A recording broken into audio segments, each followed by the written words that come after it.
Thank you, Mr. Chairman. Appreciate our witnesses being here today, and I have a list of local projects that I have an interest in, and I see the general smiling, so maybe he knows of some of them. First, there at Wrightsville Beach, which obviously is in my district, one of the most beautiful places you could ever go.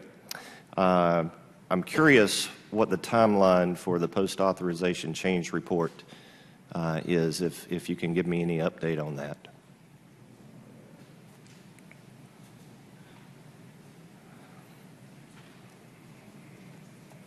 So I'll let Ed look up the timeline where I'm looking at it, but you know we got a 902 limit we're concerned about, $24 million. We're at 23 right now. So we want to get this Packer done, so in no way does that, come close to that. If we don't find the date here in a couple of minutes, we'll get back to your staff, make sure you know. But we're tracking exactly where this is at, and nourishment of that beach is critical, so we want to make sure we keep this as a priority.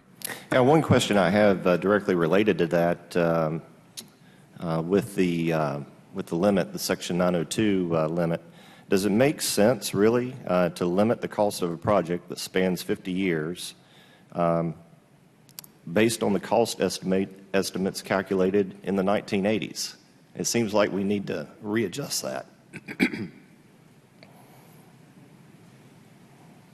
Have we ever thought about readjusting that?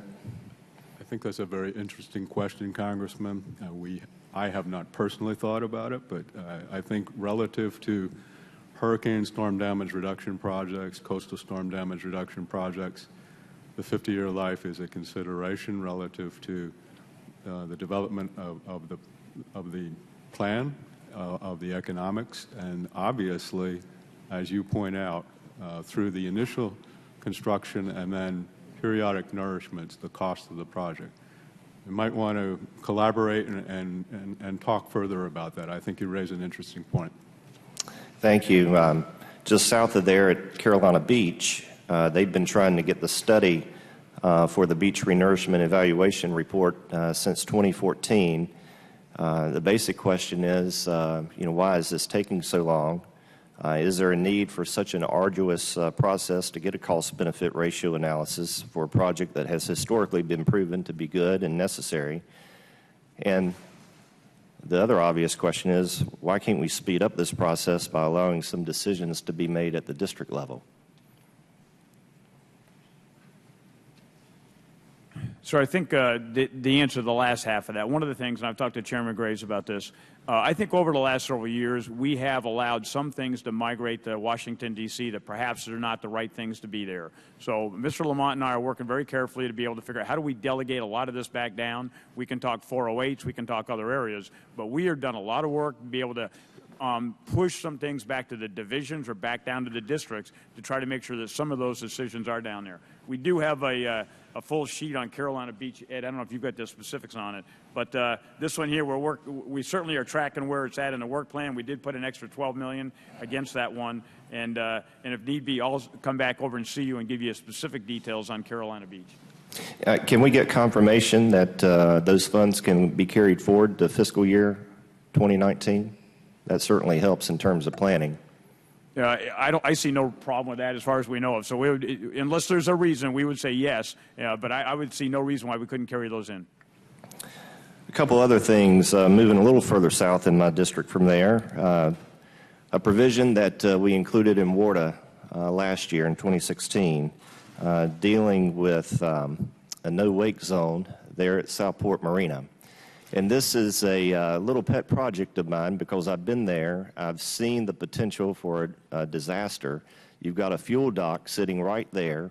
The locals, state and local officials, have talked to me about the incidents that have already occurred. You have recreational vehicles that are flying through there, huge wakes that hit folks when they're fueling up there at that fuel dock.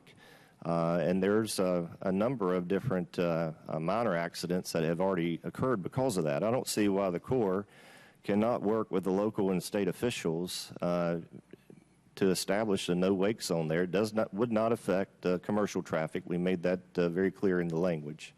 So, Representative, this is a great question because you sent me a letter the 1st of May, and I looked at it and I said, this has got to be like a 2 or 3 day to be able to figure this out. Why are we waiting a year and a half?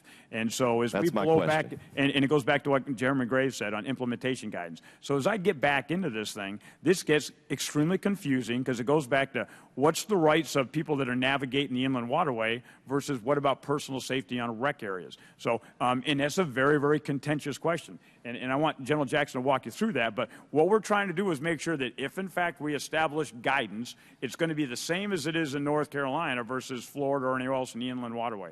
Ed, can you clarify a little bit more? Yes, sir. Congressman, thank you for the question. Just some quick clarification on what General Semonite said. You know, we got about 1,200-mile waterway. We got about 500 marinas in there.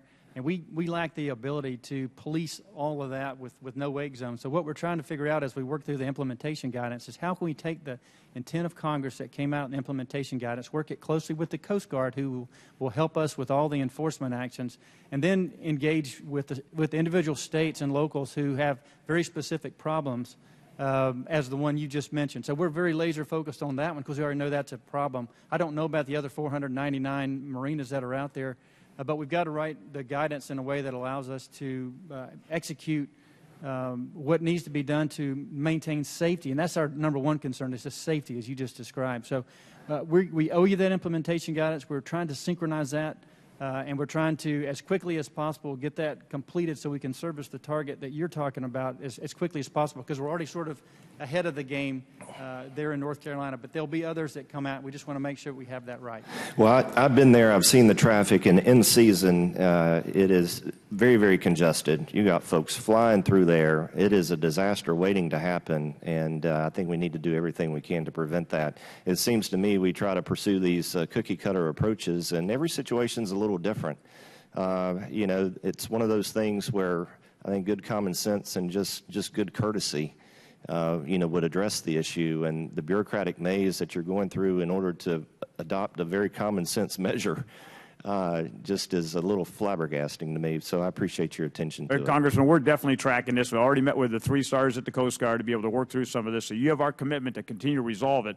As Ed said, though, we want to make sure we don't try to do some type of guidance that ends up having second and third order effects. Sure. It causes more problems on the other hand. So we've got to come up with the right solution for those people, because it is a life safety issue. Thank you. Thank you. Thank you.